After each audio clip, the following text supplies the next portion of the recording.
अगर हम religious minorities in Bangladesh की बात करें, so Bangladesh is a multi religious and pluralistic society. तो अगर हम बांग्लादेश के रिलीजियस लैंडस्केप की बात करें तो बांग्लादेश एक ऐसा कंट्री है जहाँ पे कि बहुत सारे रिलीजन के लोग रहते हैं। Bangladesh is a multi religious and pluralistic society, जहाँ पे अलग अलग कल्चर के लोग एक साथ रहते हैं। So Bangladesh is a multi religious and pluralistic society where Islam been the state religion. तो बांग्लादेश का स्टेट रिलीजन डेफिनेटली इस्लाम है। इस्लाम का ही सबसे ज़्यादा वहाँ पे आपको जनसंख्या दिखेगी जो कि मुस्लिम्स हैं। बट अगर हम बांग्लादेश के कॉन्स्टिट्यूशन की बात करें, the constitution of Bangladesh it officially guarantees equal rights and freedom to practise other faiths. तो बांग्लादेश का जो गवर्नमेंट है, सॉरी, बांग्लादेश का जो कॉन्स्टिट्यूशन है, it supports the secularism wherein it officially guarantees equal rights and freedoms to practise other faiths. तो बांग्लादेश में जो मेजोरिटी है वो तो डेफिनेटली मुस्लिम्स हैं। Islam is the state religion, but उसके बावजूद भी अगर हम बांग्लादेश को कॉन्स्टिट्यूशन की बात करें, वो न्यूट्रल है, वो सेक्युलर है। एंड वो हर एक बांग्लादेश के नागरिक को एक इक्वल राइट देता है टू प्रैक्टिस अदर फेथ्स। वहाँ पे अगर किसी को हिंदुइज्म प्रैक्टिस करना है तो कर सकता है, क्रिश्चियनिटी प्रैक्टिस करना है तो कर सकता है, बुद्धिज्म प्रैक्टिस करना है तो कर सकता है। It is very much legal क्योंकि बांग्लादेश का constitution it guarantees equal rights and freedoms to practise other faiths. तो हमको बांग्लादेश के रिलीजियस लैंडस्केप के बारे में आइडिया लग गया। सिंस बांग्लादेश का कॉन्स्टिट्यूशन सेक्युलर है, it guarantees equal rights and freedoms to practise other faiths. Bangladesh is a multi religious and pluralistic society, जहाँ पे कि बांग्लादेश में हमको बहुत सारे रिलीजन के लोग एक साथ रहते हुए दिखाई पड़ेंगे। And definitely Muslims form the vast majority. But अगर हम सिग्निफिकेंट माइनॉरिटीज की बात करें, तो significant minority communities it includes Hindus, Buddhist and Christians. तो बांग्लादेश में मुस्लिम्स के अलावा हिंदूज भी आपको देखने को मिलेंगे, बुद्धिस्ट भी आपको देखने को मिलेंगे, क्रिश्चियंस भी देखने को मिलेंगे। So they have shaped the country's cultural and historical landscape. So in Bangladesh we have significant minority communities like Hindus, Buddhists, and Christians, and these minority communities have shaped the country's cultural and historical landscape. अब अगर हम demographic overview की बात करें, अगर हम बांग्लादेश के demography को समझें, तो now we will discuss the demography of Bangladesh based on the 2022 national census. तो बांग्लादेश में सन 2022 में सेंसस हुआ था।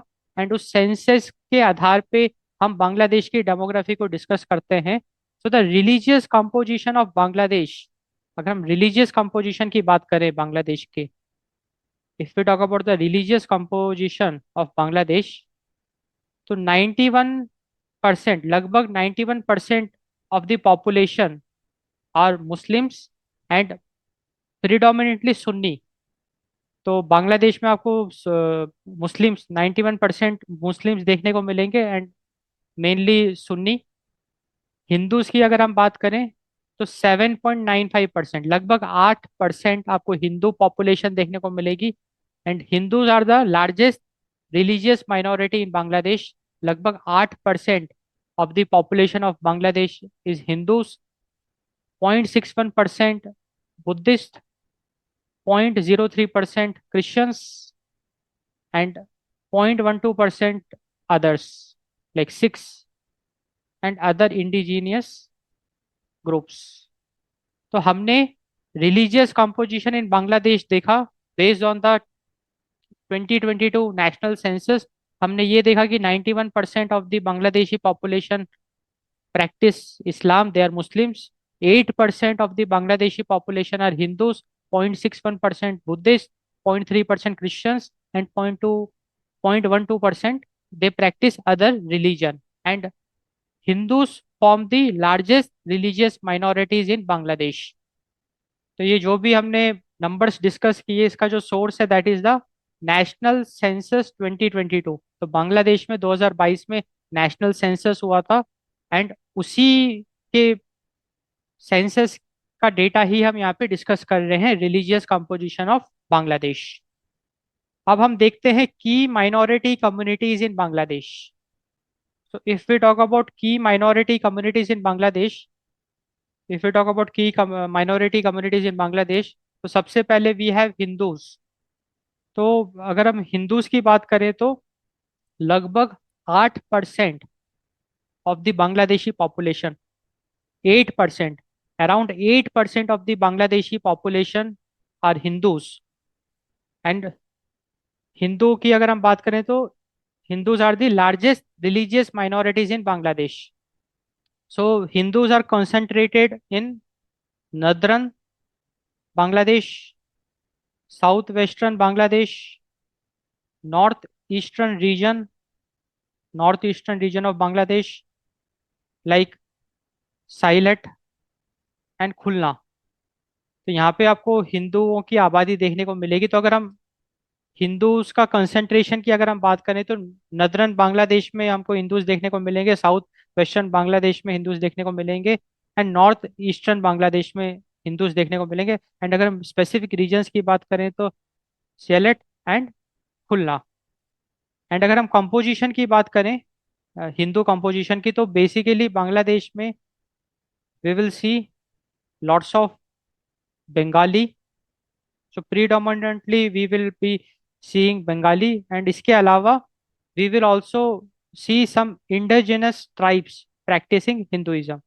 So in Bangladesh, we will see many Bengali who are practicing Hinduism, and also we have some indigenous tribes who are practicing Hinduism in Bangladesh. अगर हम Buddhist की बात करें, बांग्लादेश में बुद्धिस्ट भी मौजूद हैं।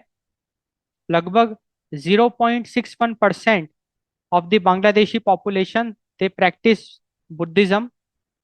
So Buddhists in Bangladesh, they mostly reside in the Chittagong Hill Tract. तो चित्तगोंग हिल ट्रैक्ट में आपको बुद्धिस्ट आबादी देखने को मिलेगी, and also in some south eastern districts we will we can see Buddhist population in Bangladesh. और अगर हम बुद्धिस्ट कम्युनिटी की बात करें, so the community includes Bengali speaking Baruas. अगर हम बुद्धिस्ट कम्युनिटीज की बात करें इन Bangladesh, so we have Bengali speaking Baruas and various indigenous groups like the Chakma and Marma. So we have various indigenous groups in Bangladesh practicing Buddhism like Chakma and Marma. अब अगर हम Christians की बात करें, Christians in Bangladesh, तो around 0.3% of the Bangladeshi population practise Christianity. So अगर हम Christians in Bangladesh की बात करें, so they are largely urban community, they are largely urban community, मतलब शहरों में आपको क्रिश्चियंस देखने को मिलेंगे। And Roman Catholicism being the most common denomination. तो तो जो मोस्ट कॉमन, अगर हम, क्योंकि क्रिश्चियंस में भी अलग अलग सेक्ट्स होते हैं, तो वी हैव रोमन कैथोलिक। तो Roman Catholic will be the most common in Bangladesh. तो बांग्लादेश में भी 0.3% of the Bangladeshi population they practise Christianity. And ज़्यादातर क्रिश्चियंस आपको शहरों में मिलेंगे, लाइक ढाका। ढाका में आपको बहुत सारे क्रिश्चियंस मिलेंगे, गाजीपुर। तो significant populations are found in Dhaka, Gazipur, and among indigenous tribes there are indigenous tribes practising Christianity in Bangladesh like the Garo and Khasi. Garo and Khasi tribes they practise Christianity. अब हम डिस्कस करेंगे historical context and declining trends. Historical context and declining trends, like हम religious minorities in Bangladesh की बात कर रहे हैं, तो we are talking about the historical context of the religious minorities in Bangladesh and how the religious minorities in Bangladesh, they are declining, their numbers are declining with time. That is what we are discussing now. तो अगर हम minority population in Bangladesh की बात करें, minority populations they have seen a sharp relative decline since the mid 20th century. तो अगर हम Hindu population की बात करें बांग्लादेश में, तो 1951 में approximately 22% of the Bangladeshi population were Hindus. तो सन 1951 में Hindu population in Bangladesh was 22%, और अगर हम 2026 की बात करें तो लेस देन 8%। तो हम देख पा रहे हैं कितना sharp decline. So we can see a very sharp decline of Hindu population in Bangladesh. And what are the reasons for this? अब हम उसको समझते हैं कि कैसे हिंदू पॉपुलेशन इन बांग्लादेश जो 1951 में 22% थी, वो डिक्लाइन होती गई, एंड 2026 में सिर्फ 8% लोग, सिर्फ 8% of the Bangladeshi population is Hindus. तो डिक्लाइनिंग ट्रेंड को अब हम डिस्कस करते हैं। तो the historical events which are responsible for this declining trend. तो सबसे पहला इवेंट तो है 1947 पार्टीशन। क्योंकि देखो, जब देश आजाद हुआ था तो देश का बंटवारा हुआ था। क्योंकि जब जब India got independence, so we saw the partition wherein we had East Pakistan and West Pakistan. तो दो पाकिस्तान थे, East Pakistan, West Pakistan and India. तो पार्टीशन हुआ था, एंड उस पार्टीशन में हमको ये देखने को मिला कि बहुत सारे जो हिंदूज थे, we saw the mass migration of Hindus to India during the division of Bengal.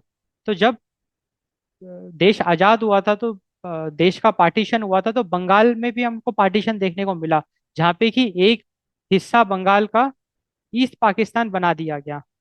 And उस पार्टीशन के दौरान बहुत सारे जो हिंदूज थे, वो भारत आ गए during the division of Bengal. And this is one of the reason कि जो हिंदू पॉपुलेशन थी, वो वहां से डिक्लाइन हो गई।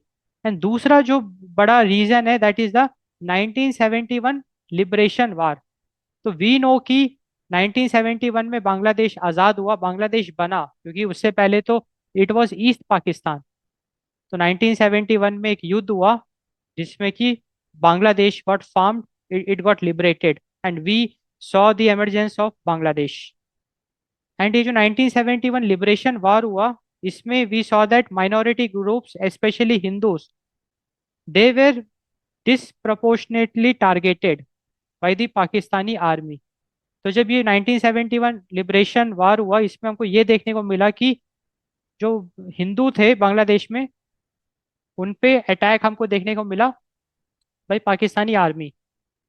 एंड उसकी वजह से जो बांग्लादेश में हिंदूज थे, वो बहुत घबरा गए इस लिबरेशन वार में। उन पे बहुत सारा अटैक हुआ, एंड वो मिलियंस ऑफ हिंदूज, दे वो बांग्लादेश छोड़ छोड़ के भारत आ गए। मतलब दसियों लाख लोग, दसियों लाख हिंदूज बांग्लादेश छोड़ के भारत आ गए, एंड आसपास की जगह में चले गए। And we also saw the legal shifts in Bangladesh. तो अगर हम लीगल शिफ्ट्स की बात करें, तो देखो बात ऐसी है कि 1971 में हमने ऑलरेडी देखा कि बांग्लादेश का फॉर्मेशन हुआ। 1971 में बांग्लादेश वॉज फाउंडेड, एंड जब बांग्लादेश का फॉर्मेशन हुआ तो it was founded as a secular state. Secular state means it gives equal right to all citizens to practice whatever faith they want to practice. So Bangladesh was founded in 1971 as a secular state, but 1988 में Islam was declared as state religion of Bangladesh.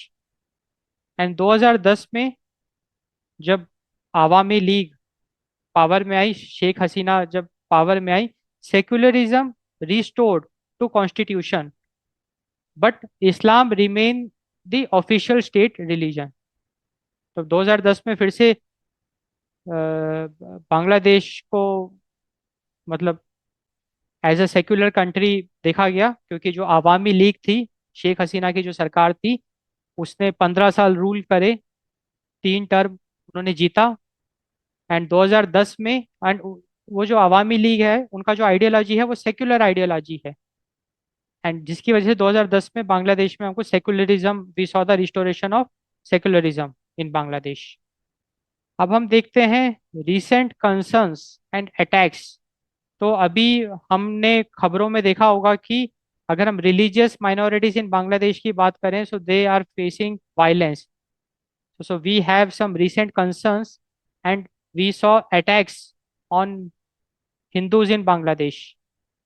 तो 5 अगस्त 2024 को शेख हसीना वहां से भाग गई बांग्लादेश से, उनकी सरकार कोलैप्स कर गई।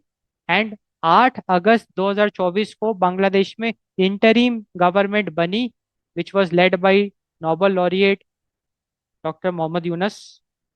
सो एंड उसके बाद से, जब से बांग्लादेश में इंटरिम सरकार बनी, इन्होंने, इंटरिम गवर्नमेंट ने बांग्लादेश जमात इस्लामी बीजेआई जो पॉलिटिकल पार्टी है उस पे बैन हटा दिया।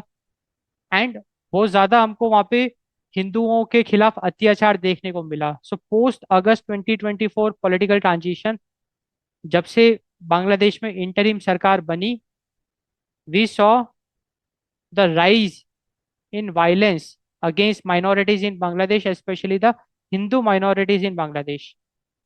तो हमको वायलेंस एंड वैंडलिज्म देखने को मिला बांग्लादेश में। So we have reports which indicate thousands of incidents, including mob attacks on Hindu homes, shops and temples. तो जब से बांग्लादेश में इंटरिम गवर्नमेंट बनी है, हिंदुओं पे काफी सारा अत्याचार हमको देखने को मिल रहा है। Thousands of incidents of violence and vandalism, जहाँ पे कि हिंदुओं की प्रॉपर्टी पे कब्जा किया जा रहा है, उनके घरों को जलाया जा रहा है, शॉप्स को हानि पहुंचाई जा रही है, इनफैक्ट मंदिरों को भी तोड़ा जा रहा है। बांग्लादेश में we also saw the blasphemy allegations, मतलब कि ऐसी अफवाहें फैलाई गई बांग्लादेश में कि जो हिंदू हैं वो इस्लाम की रेस्पेक्ट नहीं कर रहे, मतलब कॉन्स्पिरेसीज फैलाई गई।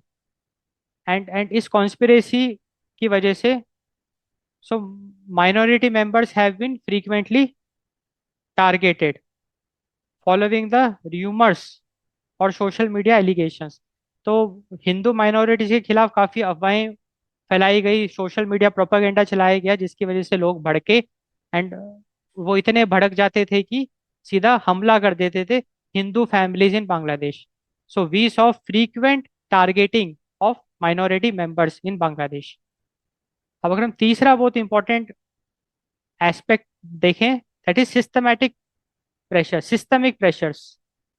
तो बांग्लादेश में हमको ये भी देखने को मिला, there are concerns have been raise regarding forced resignations of minorities from government and academic positions. तो बेसिकली जो भी हिंदू माइनॉरिटीज इन बांग्लादेश है, जो सरकार में काम कर रहे हैं, जो भी हिंदूज हैं, जो बांग्लादेश की ब्यूरोक्रेसी में हैं या सरकार में काम कर रहे हैं या स्कूल्स कॉलेजेस में काम कर रहे हैं, सरकारी नौकरी कर रहे हैं, उनको काम से हटा दिया गया। So we saw the force resignation of Hindus in Bangladesh from government and academic positions under duress. And चौथा बहुत इंपॉर्टेंट पॉइंट है लैंड डिस्प्यूट्स। तो जब से बांग्लादेश में इंटरिम सरकार बनी है, हमने हिंदुओं के खिलाफ, religious minor like major religious minorities in Bangladesh के खिलाफ काफी वायलेंस वैंडलिज्म देखने को मिला। यहाँ पे कि जो हिंदुओं के घर हैं उसको हानि पहुंचाने की कोशिश करी गई, उनकी दुकानों को हानि पहुंचाने की कोशिश करी गई, मंदिरों को तोड़ दिया गया, हिंदुओं पे झूठा आरोप लगाया है कि वो, मतलब लोगों को भड़काया हिंदुओं के खिलाफ। एंड सिस्टमिक प्रेशर, जहाँ पे कि जो हिंदूज हैं, जो सरकारी जॉब कर रहे हैं या एकेडमिक पोजीशंस में, उनको हटा दिया गया, उनको फोर्सफुली रिजाइन कराया गया। एंड फिर लैंड डिस्प्यूट्स। तो अगर हम स्पेशली चित्तगोंग हिल ट्रैक्ट्स की बात करें, तो specially in the Chittagong hill tracts, indigenous Buddhist and Christians group have faced ongoing land grabbing. क्योंकि हमने ऑलरेडी देखा कि चित्तगोंग हिल ट्रैक्ट्स में आपको बहुत सारे बुद्धिस्ट एंड क्रिश्चियंस देखने को मिलेंगे। एंड ये जो indigenous Buddhist and Christian tribes हैं, उन लोगों से जबरन उनकी जमीन हथियाई जा रही है। So ongoing land grabbing and demographic shifts we can see, especially in the Chittagong hill tracts.